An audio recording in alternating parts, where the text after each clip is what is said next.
Here we are again in the shop. Projects are getting lined up here. I have a carburetor kit to go into John Deere G.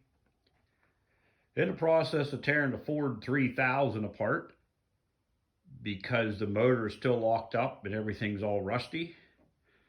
But the rush job is this Cub Cadet LT1050.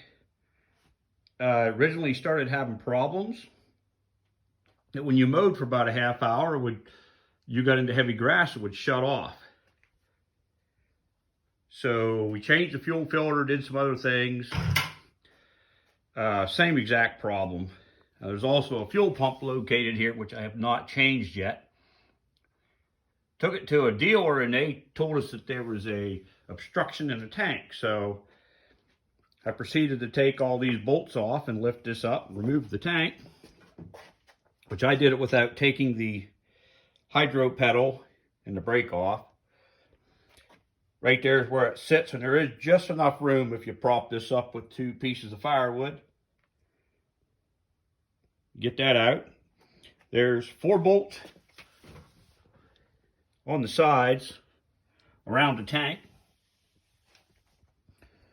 There's 2 bolts underneath that sticker right there. And then down underneath here, there's 2 more bolts, or 2 nuts on a bolt that sticks down through. So six bolts and 2 nuts, and you can rotate that up. Now I did not have Torx bits, so I just rotated that up. It's tight on the hydro pedal, but it can be done without taking that off. There is just enough room to get that tank out. I have the tank here. Looking at the bottom of the tank right there. So it actually sits in there like this.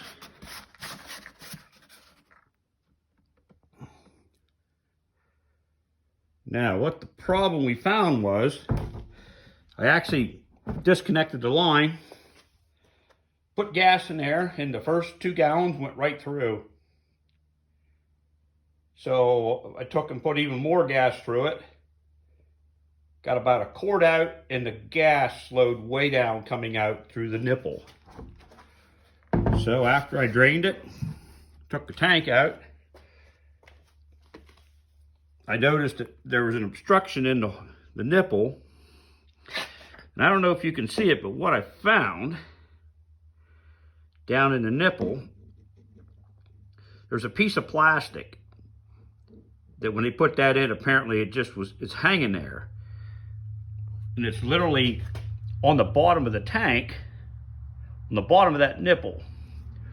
I've tried drill bits, everything else. What I'm trying to do is get that little piece of plastic that's just partially obstructing that down in there, trying to get that out of there. I've tried a power saw file, drill bits, some of my O-ring picks. What I think I'm going to do, and I have a nice jug here that this just fits really nice, that nipple there. I think what I'm going to do is I'm going to go right about right here. I'm going to drill a hole, probably like a 3/8 hole.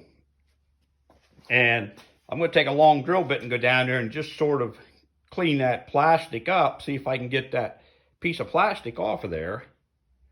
Otherwise, it's going to keep going over that hole and is going to keep catching anything that's in there. It acts like a beaver dam where they put 1 stick across and it starts catching leaves and everything else.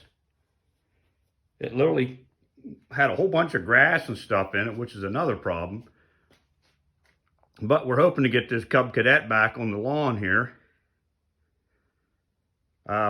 Simple problem. I'm just not sure how to fix it other than to buy another tank. But I think I'm going to drill a hole in the top. And then when I'm done, we'll put something over it and epoxy it. But that's what's wrong with our Cub Cadet 1050. Mows for about sometimes 20 minutes. And then just sputters and shuts down, especially when you get in heavy grass. So I'll probably do another video later of how we fixed the fuel tank.